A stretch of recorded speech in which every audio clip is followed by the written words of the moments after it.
किनको भय रहता है? तो ये भी ध्यान से सुनने की बात है। भय उनके जीवन में है जहां भगवान का विस्मरण है। जो भगवान को भूले बैठे हैं उनके जीवन में भय है। इष्ट की निकटता का अनुभव करोगे, इष्ट के साथ एकाकार रहोगे तो भय कभी नहीं रहेगा। भयभीत वो होता है जो इष्ट से दूर है। और एक सच्ची घटना मुझे याद आती है। भारत के एक बहुत बड़े व्यक्ति, हम उनका नाम नहीं लेंगे, वो तो गोपनीयता है, किसी बड़े आदमी का नाम कैसे ले सकते। पर भारत के बहुत बड़े एक व्यक्ति ने मुझसे पूछा था एक बात कि महाराज पहले ऐसा नहीं होता था, आजकल थोड़ा डर लगने लगा है, थोड़ा डर जाता है मन। बड़ा साहस करके आपसे प्रश्न किया। आप हमारे गुरु हैं, अपने मन की बात केवल आपसे कर सकते हैं, पत्नी से नहीं की, माता पिता से नहीं की, अन्यों से तो ये बात कैसे कहें। आजकल डर लगता है, थोड़ा डर लगने लगा है। तो ये जो डर जाता है मन, उसके कारण बहुत दुर्बल हो जाता हूं, अच्छे निर्णय नहीं हो पाते। एक भीतर दुर्बलता अनुभव कर रहा हूं डर के कारण। भय बहुत सताता है कभी कभी। तो एक तो उसका कारण बताइए और निवारण बताइए। तो हमने कहा इसका कारण निवारण दोनों पता है हमें। कारण क्या है? हमने कहा भय इसलिए सताता है कि आप अपने भगवान से दूर चले गए, इष्ट का विस्मरण हो गया है। निवारण ये कि उसे अपने साथ अनुभव करो, वो दूर है नहीं। और ये प्रहलाद के साथ हुआ। प्रहलाद को भय नहीं लगा, न होलिका को देखकर डरा वो, न माता पिता अपने पिता के अस्त्र शस्त्र से डरा। लो तप्त स्तंभ से उसे बांधा जा रहा है, तब भी नहीं डरा। अभयम सत्व संशुद्धि, जो अभयता है यही साधना का फल है। अभयता, जो फियर है ये चला जाएगा आपका। और फियर भी कई तरीके के, एक नोन है, एक अननोन फियर है। ये उनको रहता है जो गुरु की निष्ठा और आश्रय में नहीं है, जो भगवान की सन्निधि में नहीं है, जिनको मंत्र का विस्मरण हो गया है, जिनका साधन छूट गया है, जिनकी साधना में गतिरोध आ गया है, उनको भय रहता है। राजा भयभीत हो गया और इतना भयभीत हुआ राजा कि उस भय के कारण ही उसको पसीना आने लगा, हाथ पैरों में कंपन हो गए। वो घर लौटा तो पत्नी ने देखा कि राजा से कोई अपराध हो गया। अब वो रूप नहीं है राजा का, वो अब उसमें आभा नहीं रही, वो तेज नहीं रहा, उसका तेजो वलय नष्ट हो गया। तेजो वलय करते औरा, औरा को हम तेजो वलय कह सकते हैं। तेजो वलय, जो एक औरा था वो पूरा ही पूरा क्रैश हो गया। औरा नहीं रहा राजा में, एक दैवत्व तो चला गया, उसका बड़प्पन चला गया राजा का।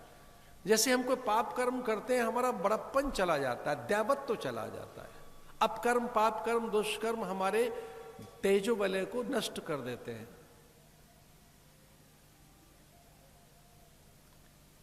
रानी ने आदर पूर्वक माथे का मुकुट उतारा, अपने पति को जल पिलाने का प्रयास किया कि हे देव आपसे क्या अपराध हुआ है।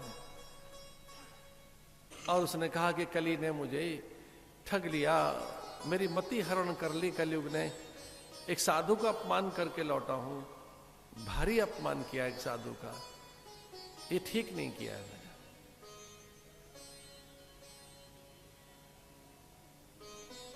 प्रायश्चित करो, जो हमसे भूल हो जाए उसका प्रायश्चित करना चाहिए हमको। जीवन में दो बातें, एक है प्रायश्चित, दूसरा पश्चाताप। या तो पछताते रहो, एक है प्रायश्चित। और प्रायश्चित की विधियां हैं। जो पाप कर्म है वो हमें कभी सोने नहीं देता, वो हमारे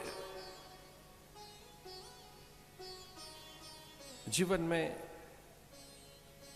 संतुलन को खोता है, हमें अस्थिर रखता है, हमें असहज रखता है, हमें एक गहरा अवसाद देता है। इसलिए अगर कोई पाप कर्म हुआ है तो उसका प्रायश्चित कर लीजिए।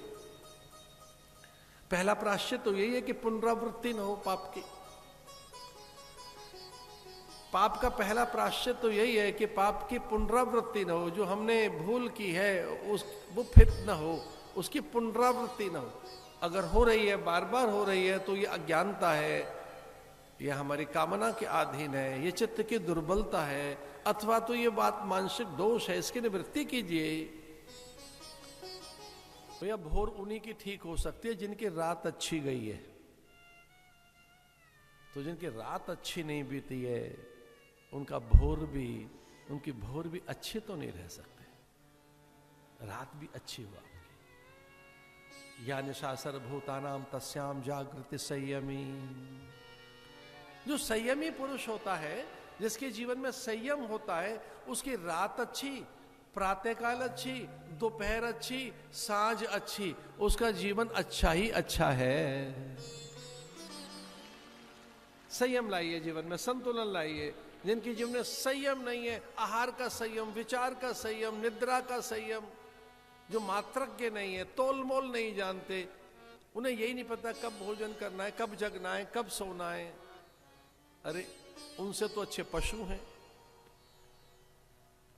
पेट भर जाने के बाद पशु नहीं लेगा, रात में पशु लेंगे नहीं। कब जुगाली करनी है, कब सोना जगना है, कब उनकी संतति होगी, इतना नियंत्रण है उनका इस विषय में कि संतान कब होगी उनकी।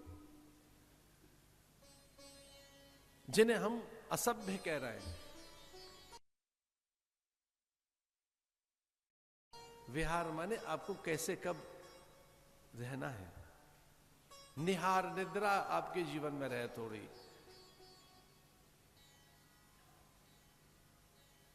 भोर के समय कुछ और संकेत होते हैं। द्वापर जाने को है, कलयुग आने को है। राजा परीक्षित ने जरासंध का मुकुट पहना और विचार बदल गए। तोशा खाने में, इसका अर्थ है कोषागार में संपदा बढ़ी। कलयुग का एक लक्षण पहले आया, संग्रह का, संचय का, भंडारण का। मेरा है, मेरा ही है ना, मेरे लिए है ना, खुद के लिए, केवल मेरे लिए, केवल मेरे लिए है और किसी के लिए नहीं है।